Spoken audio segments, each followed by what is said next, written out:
ঐকমত্য কমিশনে যা যেই সব বিষয়গুলোতে একমত হয়েছিল কোনোটাতে হয়নি, কিন্তু যখন সেটা উপস্থাপন করা হলো সই করবার জন্য যেই দলিলটা সেটার সাথে ডিফার করেছিল মূল জিনিসটা, সেই কারণেই এটা বলা হয়েছে। এবং আমাদের স্থায়ী কমিটির মিটিং এখনও চলছে, পরবর্তীতে আমাদের এটা আরও বিস্তারিত জানাবেন বলেছেন সালাউদ্দিন আহমেদ। দেখেন, জাতীয় সংসদে নির্বাচন আর গণভোটটা এই মুহূর্তে যদিও আপনার সংবিধানের অন্তর্ভুক্ত নয়, একটা সংশোধনীর মাধ্যমে আওয়ামী লীগ থাকতেই এটাকে বিলুপ্ত করে দিয়েছে। তারপরও বিএনপি থেকে আমরা কিন্তু বারবার বলেছি, একই খরচে হাজার হাজার কোটি টাকা জনগণের ট্যাক্সের পয়সায় খরচ না করে আপনার গণভোটটা যেই দিন জাতীয় সংসদ নির্বাচন সেদিনই হোক। কারণ বাংলাদেশের মানুষ 12 কোটির বেশি যে ভোটার আছে, আজকে এই গত 16 বছর ফ্যাসিস্ট একটা স্বৈরাচার সরকারের সময়ে বিশেষ করে 5 কোটির কম বেশি যারা তরুণ ভোটার আছে, তরুণদের আজকে আমরা যেভাবে সামনে দেখছি, তো তারা তো ভাই ভোট দিতে পারেনি। তো ওই কারণেই আমরা বলেছি। এখন দেখেন, এটাও বলা হচ্ছে যে সংসদ হবে 2 কক্ষ বিশিষ্ট। জাতীয় সংসদ নির্বাচনে দলগুলোর প্রাপ্ত ভোটের অনুপাতে 100 জন সদস্য বিশিষ্ট একটা উচ্চকক্ষ গঠিত হবে পিআর, এবং সংবিধান সংশোধন করতে হলে উচ্চকক্ষের সংখ্যাগরিষ্ঠ সদস্যদের অনুমোদন এর দরকার হবে। এটাতে আমাদের আপত্তি আছে। সালাউদ্দিন আহমেদ যেটা বলেছেন, আজকে নিশ্চয়ই আপনারা শুনেছেন যে উচ্চকক্ষে যারা থাকবেন ওনারা তো নির্বাচিত হবেন না, ওনারা তো বিভিন্ন সেক্টরের এক একজন অত্যন্ত কি বলে মেধাবী, অত্যন্ত বিজ্ঞ, ওই তার সেক্টরে তার জ্ঞান গরিমা সব কিছু দিয়েই উনি আমাদেরকে সাহায্য করবেন দেশ এবং জাতিকে সামনে এগিয়ে নিয়ে যাওয়ার জন্য। কিন্তু কথা হচ্ছে বটম লাইন এটাই, সে নির্বাচিত নয়। কাজেই এই যে কথাটা উচ্চকক্ষের সংখ্যাগরিষ্ঠ সদস্যের অনুমোদন, এই বিষয়গুলো হয়তো আরও পরিষ্কার হবে আর কিছুক্ষণ পরে। আর জাতীয় সংসদে উচ্চকক্ষে পিআর জাতীয় ঐকমত্য কমিশনের মাধ্যমে নোট অফ ডিসেন্ট আমাদের নিয়ে তো কথাবার্তা শুনেছেন। নোট অফ ডিসেন্ট আমরা দিয়েছি যে agree to disagree and that is a right, এটাই তো আমাদের ডেমোক্রেটিক রাইট দিয়েছি আমরা। তো নোট অফ ডিসেন্টের মাধ্যমে মীমাংসিত যেই জিনিস, এটি নতুন করে আবার আরোপ করার কোনো সুযোগ নেই, এটা বলেছে আমাদের দল থেকে। সংবিধান সংস্কার পরিষদ নামে যেই বডি, সেটা জাতীয় সংসদের কোনো পর্যায়ে গঠনের বিষয়ে ঐকমত্য কমিশনের আলোচনার বিষয় ছিল না। কিন্তু আজকে যখন প্রধান উপদেষ্টা উনি বক্তব্য দিলেন, এটা বলা হচ্ছে সম্পূর্ণ নতুন একটা ধারণা। আর আরেকটা বিষয় হচ্ছে যে ঐকমত্য কমিশনের দেখেন দীর্ঘ আলাপ আলোচনার ভিত্তিতে প্রধান উপদেষ্টার ভাষণের উপর আমাদের দলের পক্ষ থেকে প্রাথমিক প্রতিক্রিয়ায় আমাদের স্থায়ী কমিটির সদস্য সালাউদ্দিন আহমেদ এটা জানিয়েছেন। আমি ওইটুকুর ভিতরই এখনো আছি। আর আমাদের স্থায়ী কমিটির যে জরুরি সভাটি চলছে, আশা করছি যে জরুরি সভাটা শেষ হলেই আমরা আবার বাকি কথাগুলো আপনাদের সাথে বলতে পারবো। আর এখন আর অন্য কিছু জি, আমরা ঠিক একই ইস্যুতে গণভোটে শুধু একটা কথা বলে দিই। দেখেন, গণভোটটা কি বিষয় হবে? এই গণভোটটা এটা ইম্পর্টেন্ট, এটা অ্যাওয়ারনেস তৈরি করতে হয়, সচেতনতা, একটা অ্যাওয়ারনেস, ম্যাসিভ একটা অ্যাওয়ারনেস, সচেতনতা। এখন 84টা পয়েন্টের উপর 25-30 পাতার একটা ডকুমেন্ট, এই 25-30 পাতার ডকুমেন্টটা প্রত্যেকটা ভোটারের কাছে যাওয়া, বোঝা, 12 কোটির ওপরে ভোটার, এবং সেখানে তার মতামত। এখন দেখা যাচ্ছে 4টা বিষয়ের কথা বলেছে, হ্যাঁ অথবা না। তো আমাদের এখান থেকে বলা হচ্ছে যে এটা মনে হচ্ছে যেন আরোপ করে দিবে, আরোপ ইম্পোজ করার মতন আর কি, হ্যাঁ অথবা না ভোটের মাধ্যমে। কাজে এখানে আরো কথাবার্তা অবশ্য আসবে সামনে। জি, আপনাকে ধন্যবাদ। আমরা যেতে চাই ডক্টর মোহাম্মদ আব্দুল মান্নানের কাছে। ভূমিকাটা তো আপনি শুনলেনই, আপনারা জানেন ওর মধ্যে জুলাই সনদ বাস্তবায়ন হলো, উচ্চকক্ষে পিআর হবে বলা হলো, গণভোটও হবে বলা হচ্ছে। আঙ্গুল বাঁকা করে হলেও ঘি খেতে চেয়েছিলেন, ঘিয়ের কতটুকু পেলেন? জি, আপনাকে ধন্যবাদ এবং সহ আলোচক যারা আছেন সবাইকে ধন্যবাদ জানাই। বাংলাদেশের মানুষরা তো গণ অভ্যুত্থান পরবর্তী সময়ের পরে প্রতিদিনই মনে হয় পত্র পত্রিকা টেলিভিশনে থাকে এবং দেখে। এই কারণেই যে আগামীর বাংলাদেশ কেমন হবে, এটা মানুষের একটা বড় স্বপ্ন তৈরি হয়েছে, যা রাজনৈতিক দলগুলো ক্ষমতায় থাকলে সেই স্বপ্ন মানুষ পায় না। তো যেহেতু সকল রাজনৈতিক দলের ঐকমত্যের ভিত্তিতে একটা সরকার হয়েছে, এটাকে নিরপেক্ষ এবং অন্তর্বর্তী সরকার বলা হচ্ছে। সেই সরকার যখন দলীয় এজেন্ডা বাস্তবায়ন করে তখন জনগণের আকাঙ্ক্ষা পূরণ হয় না। এটাই আমাদের সেক্রেটারি জেনারেল আজকের প্রতিক্রিয়ায় বলেছেন।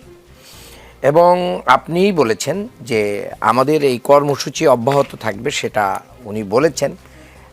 এর মধ্যে আমাদের নির্বাহী পরিষদের মিটিং হয়েছে, তারপরে এখন 8 দল সম্ভাবনা আমাদের সাথে যারা আছে তাদেরকে নিয়ে মিটিং চলছে।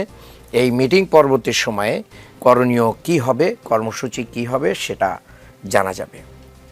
আমি কয়েকটি কথা এর ভিতরে বলতে চাই যে দেখেন, ইতিমধ্যেই 12 দল যারা বিএনপির সাথেই আছে তারা কিন্তু এটাকে স্বাগত জানিয়েছে। আমি একটা জায়গায় দেখলাম। আরেকটা জিনিস হচ্ছে, আপা বলেছেন যে সচেতনতা তৈরি, সচেতনতা প্রায় দীর্ঘ 9 মাস 8.5 মাস আমাদের যে ঐক্যমত্য কমিশনের যে আলাপ আলোচনাগুলো হচ্ছিল, এটা লাইভ থাকার কারণে এবং সকল মিডিয়ায় আসার কারণে একটা বড় ধরনের আলোচনাগুলো প্রতিদিনকার আলোচনায় মানুষের কাছে কী ছিল, স্পষ্ট ছিল। এখন এটা কনসাইজ হয়েছে, ওয়েবসাইটে চলে যাবে। বাংলাদেশে এখন সোশ্যাল মিডিয়ার যুগ, এটা আমি মনে করি না যে খুব বেশি ইফেক্ট করবে। তবে নোট অফ ডিসেন্ট নিয়ে বিএনপি যে বক্তব্য দিচ্ছে, প্রধান উপদেষ্টা জুলাই সনদ লঙ্ঘন করেছেন এবং অন্য বিষয় অ্যাড করেছেন। দেখেন, আপনি বিচারক, আমরা দুই পক্ষ শুনানি করলাম, আমার কথা না রাখা হলো বা ওনার কথা না রাখা হলো, এই পর্যায়ে এসে যদি আমরা বিচারকের কিছু এখতিয়ার না থাকে তাহলে তো এখানে বিচার কিভাবে করবেন?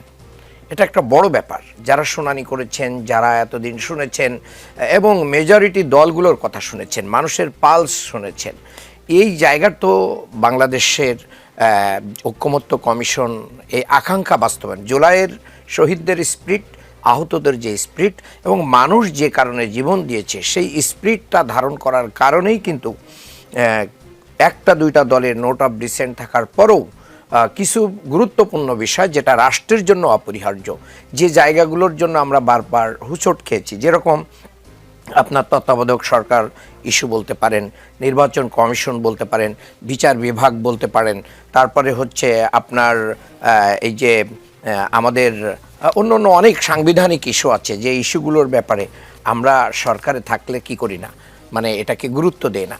সেই জায়গাগুলো তো আমি মনে করি যে এই 4টা প্যাকেজের ভিতরে মোটামুটি চলে এসেছে। কিন্তু বিষয়টা মোটা দাগে দাঁড়িয়েছে যে আমরা যাই এখানে সংস্কার করতে চাই না কেন, সেটা যদি নির্বাচনের দিনে একই দিনে হয়, তাহলে নির্বাচন যদি কোনো কারণে সংঘাতমুখর হয়, যেহেতু আওয়ামী ফ্যাসিস্ট তারা ভারতে থেকে আরেকটা প্রতিবেশী দেশে থেকে তারা কি সন্ত্রাসী কার্যক্রম চালাচ্ছে, যার প্রমাণ গতকাল এবং আজকে আমরা দেখেছি। এবং আপনি বলতেই পারেন যে লকডাউন তারা ডেকেছে এবং সন্ত্রাসী আগুন সন্ত্রাস করেছে। আমরা এই বিষয়ে পরে আসছি, আপনি না এটার সাথে রিলেভেন্ট দেখেন। তাহলে আগামী দিনের যে নির্বাচন ঘোষিত হবে, সেই নির্বাচন প্রতিহত করার জন্য আওয়ামী লীগ এবং তার অঙ্গ সংগঠন এবং তাদের সহযোগী দেশি বিদেশি এজেন্টরা যে কাজ করবে না, এটা আপনি কিভাবে বুঝলেন? তাহলে এই জায়গায় যে আমাদের জুলাই সনদ প্রশ্নবিদ্ধ হতে পারে, আটকে যেতে পারে, নির্বাচন বাধাগ্রস্ত হতে পারে, নির্বাচন বন্ধ হয়ে যেতে পারে কোনো জায়গায়, এবং অনেকগুলো আসনে যদি নির্বাচন এবং কেন্দ্রে যদি নির্বাচন বন্ধ হয়ে যায়, সেক্ষেত্রে ওই নির্বাচন বন্ধ হয়ে যাওয়ার কারণে জুলাই সনদও কি হয়ে যাবে? এটা কি আপনাদের এই যে আজকের লকডাউন অথবা এর আগের 2-3 দিনের কর্মকাণ্ড দেখে মনে হচ্ছে না? আমরা এর আগে থেকেই বলছি, আমরা এই কারণেই কিন্তু ভিন্ন দিন আমরা ভোটের দিন চাইনি, আমরা আগে চেয়েছি এই কারণে যে এটাকে নিশ্চিত করে বাংলাদেশের জনগণের রক্তের ঋণ পরিশোধের জন্য। বিএনপি যেটা বলছে যে গণভোট বিষয়টাতে আসলে মানুষের আরো ডিটেইল জানা উচিত, এটা বিএনপির হয়তো জানা উচিত। বিএনপি হয়তো এটাকে নিজেদের মতো করে নেওয়ার স্বার্থে ডিলে করতেছে এবং এই সংস্কারটা দীর্ঘ 8.5 মাস, বাংলাদেশে 9 মাসে মুক্তিযুদ্ধ হয়েছে আর আমরা প্রায় 9 মাসই লাগিয়ে দিয়েছি একটা সংস্কারের আলোচনা নিয়ে। তো এই জায়গা হয়তো বা বিএনপি চাচ্ছে যে কোনোভাবে যদি তারা ক্ষমতায় যেতে পারে, ক্ষমতায় যে নিজেদের ইচ্ছা মতন তারা সংবিধানকে প্রণয়ন করবে এবং এইভাবে তাদের সুবিধা অসুবিধার বিষয়গুলো সেভাবে তারা দেখবে। তো এও বলছে জামাত তাদের যে দাবিগুলো আছে সেই দাবিগুলো শতভাগ পূরণ না হওয়া পর্যন্ত জামাত আসলে নির্বাচনের দিকে যেতেই দিবে না, এটা কি সত্যি? না, জামাতের দাবি, আমি কোনো একটা দাবি জামাতের কোনো অর্গানাইজেশনের দাবি নয়। জামাতের যতগুলো দাবি আছে সেই দাবির সাথে কিন্তু বহু রাজনৈতিক দলের কি আছে মতামত রয়েছে, জনগণের মতামত রয়েছে। আমি মনে করি এখানে দলীয় এজেন্ডা বলতে কিছু নাই, এখানে জুলাইয়ের স্পিরিটটাই সবচেয়ে বড় এবং মুখ্য। জি, আমরা আপনার উত্তরটা পেয়েছি। যেতে চাই মুশফিকুস সালাহিনের কাছে, এনসিপির একটা বিষয় যেটি বলা হচ্ছে আর্টিকেল 93 of the Constitution, যেখানে রাষ্ট্রপতি অধ্যাদেশ জারি করতে পারেন, আদেশে স্বাক্ষর করতে পারেন না। এটা অবশ্য বিএনপির দিক থেকেও বলা হয়েছে, বেশিরভাগ দলগুলো বলছে। আপনাদের আসলে এই বিষয়ে অবস্থানটা কি হবে? এবং একই সঙ্গে আপনি নিজেও একটা মিটিংয়ে ছিলেন, আপনাদের এই মিটিংয়ে কি বিষয়বস্তুগুলো নিয়ে আলোচনা হচ্ছে, বিশেষ করে আজকে প্রধান উপদেষ্টার ভাষণের পর? ধন্যবাদ এবং সালাম এবং শুভেচ্ছা যারা শুনছেন এবং আমার সহ আলোচকদের। আমাদের মিটিংটি এখনও চলছে এবং আমরা সেটা মিটিং শেষেই আসলে আনুষ্ঠানিকভাবে আমাদের বক্তব্য জানাবো। তবে যেটা আপনি প্রশ্ন করলেন যে রাষ্ট্রপতির এই আদেশটা দেওয়া নিয়ে, দেখুন এই আদেশে যে শব্দগুলো বলা হয়েছে সেটা হচ্ছে জুলাই আগস্ট গণ অভ্যুত্থানের মাধ্যমে জনগণ তার সার্বভৌম ক্ষমতা ও অভিপ্রায়ের বহিঃপ্রকাশ ঘটিয়েছে এবং সেই সার্বভৌম ক্ষমতা ও অভিপ্রায়ের ভিত্তিতে এবং অন্তর্বর্তীকালীন সরকারের পরামর্শে রাষ্ট্রপতি আদেশ দিয়েছেন। আমাদের কথাটি ছিল যে বর্তমান সংবিধানের আওতায় যতগুলো অনুচ্ছেদ রয়েছে সেটার ভিত্তিতে আপনি অধ্যাদেশ দিয়েও এই যেই সংস্কার প্রস্তাবগুলো এসেছে সেটা সংবিধানসম্মত উপায়ে এটা কোনো অধ্যাদেশ দেওয়ার সুযোগ নেই। কেননা এই অধ্যাদেশ জারির যে জায়গাটি রয়েছে সেখানেও বলা রয়েছে যে রাষ্ট্রপতি এমন কোনো অধ্যাদেশ দিতে পারবেন না যেটা সংবিধানের সাথে সাংঘর্ষিক হয়। সো সেই জায়গা থেকে আমরা বলেছিলাম যে যেটা হওয়া উচিত, যেহেতু কনস্টিটিউশনালি আপনি এই রিফর্ম প্রপোজালগুলোকে কোনো আদেশ বা অধ্যাদেশের মধ্যে আনতে পারছেন না, তাহলে যেটা হওয়া উচিত সেটা হচ্ছে এই জনগণের গণ অভ্যুত্থানের সার্বভৌম ক্ষমতা ও অভিপ্রায়ের যেই সিম্বল যিনি এই গণ অভ্যুত্থানের সরকারের নেতৃত্ব দিচ্ছেন সেই ডক্টর মোহাম্মদ ইউনূসেরই ওই ক্ষমতা বলে এই আদেশটা দেওয়া উচিত ছিল। কিন্তু আজকে সরকার যেটা করলো যে তারা যদিও পরামর্শক্রমে করেছে, কিন্তু সরকারের পরামর্শক্রমে এই আদেশটা যখন রাষ্ট্রপতি শাহাবুদ্দিন চুপ্পু দেন তখন তারা এই গণ অভ্যুত্থানের ধারক এবং বাহক জনগণের সার্বভৌম ক্ষমতা এবং অভিপ্রায়ের প্রতীক বানিয়ে ফেললেন শাহাবুদ্দিন চুপ্পুকে, যিনি কিনা আসলে একটা মানে লজ্জাজনক নির্বাচন এবং খুবই দুঃখজনক প্রক্রিয়ার মাধ্যমে অগণতান্ত্রিক একটা ফ্যাসিবাদী প্রক্রিয়ার ভিতর দিয়ে উনি এই পদে আসীন হয়েছেন।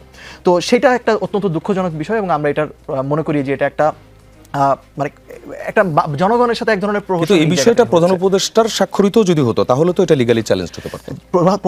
দেখুন এখনো প্রশ্ন উঠছে যে এটার লিগালি রাষ্ট্রপতি আদেশ দিয়েছে, এটার লিগালি চ্যালেঞ্জ হতে পারে, কিন্তু আমরা তখন বলছি যে গণ অভ্যুত্থান তো মানুষকে এই যে সার্বভৌম ক্ষমতা যে অভিপ্রায়ের কথা যে এই গ্যাজেটে লেখা রয়েছে সেই ক্ষমতা যেই একটা ম্যান্ডেট দেয় যে সরকারকে, সেই সরকারের প্রধান যদি করতেন এই ম্যান্ডেটটা কনস্টিটিউশনালি আপনি যদি দেখেন গণ অভ্যুত্থান বা বিপ্লবের পর যে ম্যান্ডেটটা এক একটা গভর্নমেন্ট পায় সেই জায়গা থেকেও পেত। সেই জায়গায় আমরা মনে করি বিষয়টা আরও পোক্ত হতো। সেই সাথে যেই জায়গাটায় ধরুন আমরা বেশ কিছু ধরনের লিমিটেশনস দেখছি, সেটি হচ্ছে যে যেই 4টি প্রশ্ন সেট করা হয়েছে এই 4টি প্রশ্নে সরকার আলাদাভাবে বিএনপির নোট অফ ডিসেন্টগুলোকে ট্রিট করেছে এবং অন্যান্য দলের যে নোট অফ ডিসেন্টগুলো রয়েছে সেগুলোকে সেপারেটলি ট্রিট করেছে। বিএনপিকে এক ধরনের স্পেশাল প্রায়োরিটি দেওয়া হয়েছে এবং সে কারণে তারা দেখেন কি প্রশ্নগুলোর মধ্যে রয়েছে যে ধরুন প্রধানমন্ত্রী এবং দলীয় প্রধানের পদে একই ব্যক্তি থাকতে পারবেন না, এই বিষয়টি কিন্তু কোনো প্রশ্নের ভিতরে তারা আনেননি। অর্থাৎ এখানে তারা একটা ফ্রি পাস দিয়ে দিচ্ছেন বিএনপিকে, যেটি 4র্থ প্রশ্নের মাধ্যমে আসছে যে জুলাই জাতীয় সনদে বর্ণিত অপরাপর সংস্কার রাজনৈতিক দলগুলোর প্রতিশ্রুতি অনুযায়ী বাস্তবায়ন হবে। কিন্তু এখানে বিএনপির অন্যান্য বিভিন্ন নোট অফ ডিসেন্টের বিষয়গুলোকে তারা একটা এক্সট্রা প্রায়োরিটি দিয়েছেন। কিন্তু এই জায়গায় আপা যেই কথাগুলো বললেন, দেখুন এই নোট অফ ডিসেন্টটাকে বিএনপি যেভাবে ফ্রেম করেছে, যেভাবে ডিফাইন করেছে, এইটাকে আমাদের জনগণের সাথে এক ধরনের ছলচাতুরি বলে মনে হয়। কেন মনে হয়? আপনি যে কোনো জায়গায় আমরা 5 জন বসে যদি একটা সিদ্ধান্ত নেই, সেখানে যদি 4 জন একটা মেজরিটি ডিসিশন আসে, তারপর আরেকজনের যদি তীব্র দ্বিমত থাকে, তিনি নোট অফ ডিসেন্টটা দেন মানুষকে জানাতে যে এটা মেজরিটি ডিসিশন কিন্তু আমি এই ডিসিশনের সাথে দ্বিমত করছি, তাহলে এটাকে আসলে আপনার ওই যে বাইন্ডিং কোনো একটা হিসাবে ডিসিশনের পার্ট হিসেবে নেওয়া যায় না। তো সেই জায়গা থেকে আমরা যেটা মনে করি যে হ্যাঁ ওনারা নোট অফ ডিসেন্ট দিয়েছেন, ওই নোট অফ ডিসেন্টের ভিত্তিতে এখন জনগণ জানে নোট অফ ডিসেন্ট তাদের কি রয়েছে। তো জনগণ যদি এখন মনে করে যে না ভোট দিবে, বিএনপি যদি না ভোটের ক্যাম্পেইন করতে চায় সেটা করতে পারে। তো সেই জায়গা থেকে আমরা মনে করি যে তত্ত্বাবধায়ক সরকার, নির্বাচন কমিশন এবং সাংবিধানিক প্রতিষ্ঠান এই বিষয়গুলোতে যেই প্রশ্নগুলো যেভাবে সেট করা হয়েছে, আমরা এই প্রশ্নে যদি শেষ পর্যন্ত গণভোট হয় সেক্ষেত্রে আমরা হ্যাঁর পক্ষেই ক্যাম্পেইনটা করব। এর পাশাপাশি দেখুন সংবিধান সংস্কার পরিষদের ব্যাপারে যে আলাপটা আজকে বিএনপির নেতা সালাউদ্দিন আহমেদও বলেছেন যে এটা নাকি ঐকমত্য কমিশনে আলোচনা হয়নি। মানে আমি অত্যন্ত দুঃখের সাথে এই আলোচনা এই কথাটা দেখি, কেননা আমি গতকালকে আবার ইউটিউবে যে বিটিভিতে আপনি যদি যান, বিটিভি ইউটিউবে চ্যানেলে লাইভের ভিতরে আপনি দেখবেন ঐকমত্য কমিশনের আলোচনা লাইভ হয়েছে এবং তার ভিতরে এই যে সংসদকে গাঠনিক ক্ষমতা দেওয়ার বিষয়ে সালাউদ্দিন আহমেদ নিজে বক্তব্য দিয়েছেন। এবং গণসংহতি আন্দোলনের একটা প্রস্তাব, সেটা হচ্ছে এই আমাদের ছিল গণপরিষদের দাবি, আর গণসংহতি আন্দোলনের প্রস্তাব ছিল সংবিধান সংস্কার সভার দাবি, সেটা ঐকমত্য কমিশনের আলোচনার ভিতরে এই বিষয়টাও এসেছে। সংবিধান সংস্কার পরিষদ এই নামটা আলোচনায় আসেনি, কিন্তু পরবর্তী সংসদকে গাঠনিক ক্ষমতা দেওয়ার আলোচনাটা এসেছিল। এবং বিএনপি আরেকটা জিনিস বলেছিল, সেটা হচ্ছে আমরা বেস্ট অল্টারনেটিভ মনে করেছি গণপরিষদ, এবং এখন সবাই যেটা বলছে নির্বাচিত প্রতিনিধির উচিত এটা ঠিক করা, গণপরিষদ হলে সেটাই হতো। তারপরে যখন আমরা দেখলাম জামাত শুরু থেকে গণভোটের আলোচনা ছিল এবং যখন বিএনপি নেতা সালাউদ্দিন আহমেদ ঐকমত্য কমিশনে গণভোটের প্রশ্নে একমত হয়েছেন, তখনই কিন্তু আমরা বৃহত্তর ঐক্যের স্বার্থে আমাদের গণপরিষদের দাবি থেকে কিছুটা সরে এসেও গণভোটের দাবিতে এক হয়েছি। এই জায়গাতেও বিএনপি এখন যেসব বক্তব্য দিচ্ছে, এটাও মানে ওই যে তারা ধারণা করে নিচ্ছেন জনগণ আসলে ঐকমত্য কমিশনের 10 ঘন্টার বা 9 ঘন্টার আলোচনাগুলো দেখে নাই। হ্যাঁ, এবং সেটার কারণে ওনারা মিডিয়া বাইটে এখন বলার চেষ্টা করছেন এগুলো আলোচনা হয়নি। এগুলো আলোচনা অবশ্যই ছিল, কিন্তু এখন সরকার যে আদেশটা দিয়েছে, এই আদেশটার ভিতরে একটা বিষয়ে অ্যাম্বিগুইটি রয়ে গেছে, সেটা সরকার স্পষ্ট করে না। সেটা হচ্ছে জুলাই সনদ বলতে ওনারা আসলে এখানে কি বোঝাচ্ছেন। অর্থাৎ যখন ঐকমত্য কমিশন বাস্তবায়নের একটা সুপারিশ দিল, এবং এই কনটেক্সটটা খেয়াল রাখবেন, ঐকমত্য কমিশনের বাস্তবায়ন সুপারিশটা তারা দিয়েছে তার কারণ এনসিপি যখন বলেছিল বাস্তবায়ন প্রক্রিয়া নিয়ে ঐকমত্য কমিশনে আলোচনা হওয়া প্রয়োজন, সেই আলোচনা কনক্লুশনে পৌঁছানোর আগেই বিএনপি জামাতের মতো বড় দলগুলোর চাপে, বিশেষ করে বিএনপির চাপে, তাদের জোট সঙ্গীদের চাপে ওই আলোচনাটা শেষ না হয়নি আর কি, কিভাবে বাস্তবায়ন হবে। তখন বলা হলো যে তাহলে ঐকমত্য কমিশন সরকারকে সুপারিশ দেবে। সরকার ঐকমত্য কমিশন সেই আলোচনার ধারাবাহিকতাতেই সুপারিশটা দিল, কিন্তু দেওয়ার পরে তারা আবার এই সুপারিশের বিরোধিতা করলো। এবং আমরা পরিষ্কারভাবে বলেছিলাম 1 নম্বর যে বিকল্পটা দিয়েছিল সুপারিশ, সেটা অনুযায়ী হওয়া উচিত। কিন্তু আমরা দেখলাম দুঃখের সাথে সরকার সেই ঐকমত্য কমিশনের সুপারিশটাকে অগ্রাহ্য করে তারা এখন নতুন করে একটু ফ্রেম করলো। কিন্তু এই জায়গায় যেটা বলছিলাম যে জুলাই সনদের ডেফিনেশন কি এখানে নোট অফ ডিসেন্ট সহ তারা ধরছেন, নাকি সুপারিশ যেভাবে ঐকমত্য কমিশন করেছিল নোট অফ ডিসেন্ট আলাদা আর ঐকমত্য কমিশনের সিদ্ধান্তগুলো, ভাষ্যগুলো আলাদা, সেভাবে করছেন? এখানে একটা অ্যাম্বিগুইটি রয়ে গেছে এবং এই অস্পষ্টতাকে ভবিষ্যতে বিভিন্ন রাজনৈতিক দল কাজে লাগাতে পারে। কিন্তু আমরা মনে করি 4টা প্রশ্নের ফ্রেমিং যেভাবে করা হয়েছে, সেখান থেকে বোঝা যাচ্ছে যে আসলে সরকার নোট অফ ডিসেন্টকে প্রথম 3টা প্রশ্নের মধ্যে আওতার ভিতরে আনেনি।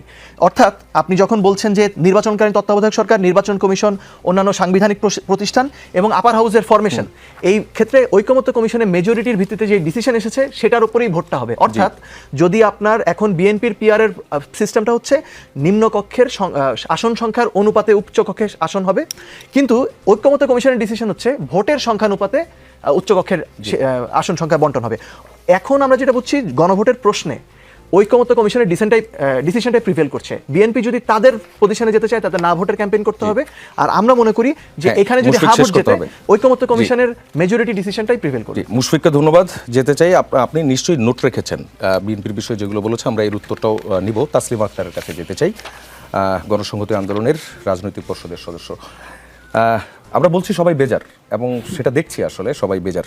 এই অবস্থায় ঐকমত্যটা আসলে হবে কবে? এটা একটা যেমন বিষয়, সেটা হচ্ছে যে আপনারা যেমন বলছেন যে রাষ্ট্রপতি সনদের স্বাক্ষর বাস্তবায়ন করে পুরো ব্যাপারটা আসলে চাপিয়ে দেওয়া হয়েছে। কি কি কারণে মনে হচ্ছে এটা চাপিয়ে দেওয়া হয়েছে? ধন্যবাদ আপনাকে। আমি আসলে অন্যদের মতামত শুনছিলাম মন দিয়ে। নির্বাচন যত ঘনিয়ে আসছে, রাজনৈতিক দলগুলোর ভাষা বা রাজনৈতিক কৌশল সেগুলো বদলাচ্ছে। সেটার রিফ্লেকশন আসলে আমাদের এই সনদের বিষয়ে বা এই আদেশের বিষয়ের ক্ষেত্রেও আমার কাছে মনে হয় যে কম বেশি কাজ করছে। কেউ হয়তো একমত হচ্ছে, আমরা কেউ বলছি যে এই আদেশটা আসলে আমরা যা চেয়েছিলাম সেটা হয় নাই।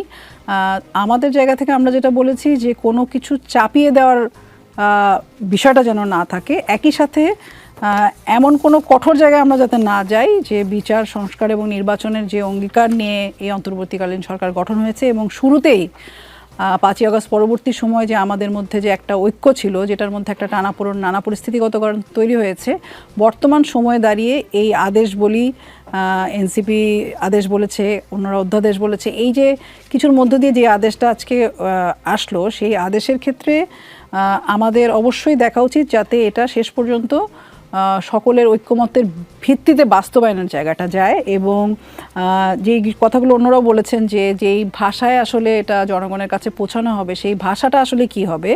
4টা প্রশ্নর একটা উত্তর। তাহলে 4টা প্রশ্নর একটা উত্তর, এই প্রশ্নগুলো সাধারণ মানুষ বুঝতে পারছে কিনা সেই বিষয়গুলো খেয়াল রাখতে হবে। আবার জুলাই সনদের ক্ষেত্রে যে ঐক্যমত্য হয়েছিল সেখানে একমত এবং ভিন্ন মত দুইটাই ছিল। তো সেখানে আসলে যে 30টা পয়েন্টের কথা এখন বলা হচ্ছে, তাহলে ভিন্ন মতগুলোর কথা আবার আমরা ঘতে এসে দেখছি যে বাকিগুলো ধারাবাহিকভাবে প্রতিশ্রুতির ভিত্তিতে হবে। তো এই জিনিসগুলো যাতে আমাদের মধ্যে কোনো রকম দূরত্ব তৈরি না করে, আমরা একটা ঐতিহাসিক মুহূর্তের মধ্যে আছি, সেগুলো আমাদের ভিন্ন মত থাকবে, আমাদের কৌশল থাকবে, কিন্তু আমার মনে হয় যে ভিন্ন মত, কৌশল ইত্যাদির কে ছাপিয়ে আমাদের সামনে যে নির্বাচন, সেই নির্বাচনকে কেন্দ্র করে দেশে একটা স্থিতিশীল পরিস্থিতি তৈরি করার জন্য এবং গণতান্ত্রিক রূপান্তরের জন্য আমাদের এই বাস্তবায়নটা ঐক্যমত্যের ভিত্তিতে হওয়া দরকার। সেটার জন্য যা যা আমাদের আরও আলাপ আলোচনা করা, মানে একটা আদেশ হয়ে গেল মানে আর আলাপ আলোচনা হবে না, এটা কিভাবে বাস্তবায়ন হবে সেটা নিয়ে কোনো এদিক ওদিক হবে না, এরকম আমার কাছে মনে হয় না। ফলে কঠোরভাবে আমরা এটা না হলে এটা করব না, নির্বাচনে যাব না, বা নির্বাচনে, এই জায়গাগুলো আমার মনে হয় আমাদের আরও আলাপ আলোচনা করা দরকার। এবং এখানে গণভোটের যে প্রসঙ্গটা এসছে যে আগে হবে বা পরে হবে, সেটা অন্যরাও আলোচনা করেছে। আমরাও মনে করি যে আসলে গণভোট একদিনে হওয়াটাই শ্রেয় আমাদের জন্য, কারণ আমরা যেই অবস্থার মধ্যে বসবাস করতেছি এখন, সেখানে গণভোট যদি আলাদাভাবে হয়, যেই পরিমাণ ক্যাম্পেইন করতে হবে, যেই পরিমাণ সময় দিতে হবে, সেটাতে বিশেষ কোনো পার্থক্য তৈরি হবে না, বরং একদিনে হলে পার্থক্য যেটা তৈরি হবে সেটা হচ্ছে এখানে খরচটা কমবে এবং একটা সময়ও পাওয়া যাবে, যেই সময়ের মধ্যে আসলে মানুষের কাছে আরও অনেক বেশি পরিষ্কার করা যাবে। কারণ এইটা আসলে এই 30টা বিষয়ে যে আমাদের ঐক্যমত্যের কথা বলা হচ্ছে, সেটা যাতে সাধারণ মানুষ এবং যারা বাংলাদেশের নাগরিক তারা প্রত্যেকেই যাতে এই 9 মাসের যে আলোচনা পর্যালোচনার ফসল, সেই ফসলটা তাদের কাছে জনগণের ভাষায় যাতে পৌঁছতে পারে, সেটার জন্য আমাদের সম্মিলিতভাবে কাজ করতে হবে। আচ্ছা, একটা প্রশ্ন আপনার কাছে, সেটা হচ্ছে আপনি জামায়াতে ইসলামের বক্তব্যটাও শুনলেন। গণভোট নির্বাচনের আগে হওয়ার বিষয়ে তারা যেটি বলছেন, একটু আগে আপনি যে ব্যাখ্যাটাও শুনলেন, এই ব্যাখ্যা কতটুকু মনোপুত হলো? অথবা তারা এখনো পর্যন্ত আন্দোলন করবেন এবং 16 তারিখের কর্মসূচিটাও আছে এখনো পর্যন্ত? এটা উত্তরটা আসলে ওনারাই ভালো দিতে পারবেন। তবে আমার যেটা মনে হয় যে, যেটা আমি বললাম যে আসলে একসাথে হওয়াটাই শ্রেয়, কারণ হচ্ছে এইটার জন্য সময় পাওয়া যাবে। কারণ আপনার গণভোট করার জন্য একটা নির্দিষ্ট সময় লাগে, যেইটার মধ্যে দিয়ে আপনি হ্যাঁ নাটা কিসের উপরে করছেন সেটা জনগণের মধ্যে সেই জিনিসটাকে প্রচার করা, সহজ করা, তার যাতে কাছাকাছি বোঝার জায়গায় আসে, সেই জিনিসগুলো যাতে যতটা পারা যায় করা, সেটার জন্য একটা সময় দিতে হবে। ফলে সেই সময়টা যদি আমরা নির্বাচনের আগে বলি করবে, তাহলে কবে করবে নির্বাচনের আগে? তাহলে সময়টা কখন পাবে? এবং একই জিনিসের জন্য দুবার করে আমাদের মানে খরচ বহন করতে হবে। বাংলাদেশে অনেক রকম অর্থনৈতিক সমস্যার মধ্যে দিয়ে আমরা পার করছি, অনেক কিছু মোকাবেলা করতে হচ্ছে। সেইখানে আসলে এই এক্সট্রা খরচটারও কোনো প্রয়োজন নাই, এবং এটার জন্য আমার মনে হয় যে আমরা সময় পাবো মানুষের কাছে